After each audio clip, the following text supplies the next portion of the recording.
আজকে আবার চলে এলাম রান্না নিয়ে। এই যে সবজিগুলো দেখছো, আর এই দেখো কতগুলো কাটা হয়ে গেছে, এই যে কতগুলো গোটা সবজি। এই সবজি দিয়ে ডাল করব আজকে। সবজি আমার সব কাটা হয়ে গেছে, চলে এসেছি কলে ধুতে। সবজিগুলো ধুয়ে নিচ্ছি। আর এই কুমড়োগুলো দেখো, এগুলো দিয়ে বেসন দিয়ে বড়া করব, ওইগুলো এর সঙ্গে ধুয়ে নিচ্ছি।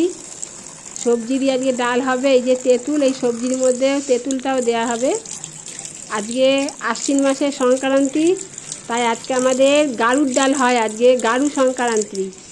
এই ডালটার নাম হচ্ছে গাড়ুর ডাল। মটরের ডাল দিয়ে এই সবজিগুলো দিয়ে, সব রকম সবজি দিয়ে ডাল হবে।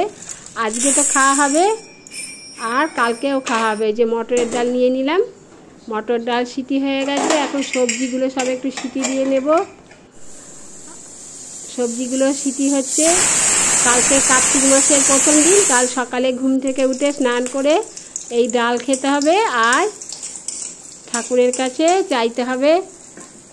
কালকে এই ডাল খাওয়ার আগে ঠাকুরের কাছে বর চাইতে হবে।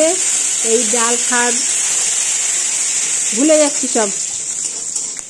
আশ্বিনে রেঁধে কার্তিকে খায়, যেই বর চায় সেই বর পায়, এই কথাটা বলতে হবে। আর এই ডালটা খেতে হবে কালকে সকালে।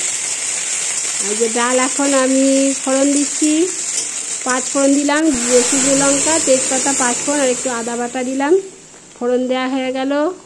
ডালের রঙটা কেমন হয়েছে কমেন্ট করে জানাবে। আর কার কার বাড়িতে গাড়ির ডাল হচ্ছে, গাড়ির ডাল কমেন্ট করে জানাবে। এই যে দেখো ডাল হয়ে গেছে, ফুটছে দেখো কি। আর কুমড়োগুলো দেখালাম, ওই কুমড়োগুলো দিয়ে একটু বড়া ভাজবো বেসন দিয়ে। এই দেখো ডাল কমপ্লিট। এবার বেগুন নেই, তাই বেগুনির মতো করে কুমড়ো দিয়ে ভাজা হবে। এই দেখো ভাজা হয়ে গেছে। কেমন লাগলো সবাই কমেন্ট করে জানাবে। সবাই ভালো থেকো, সুস্থ থেকো।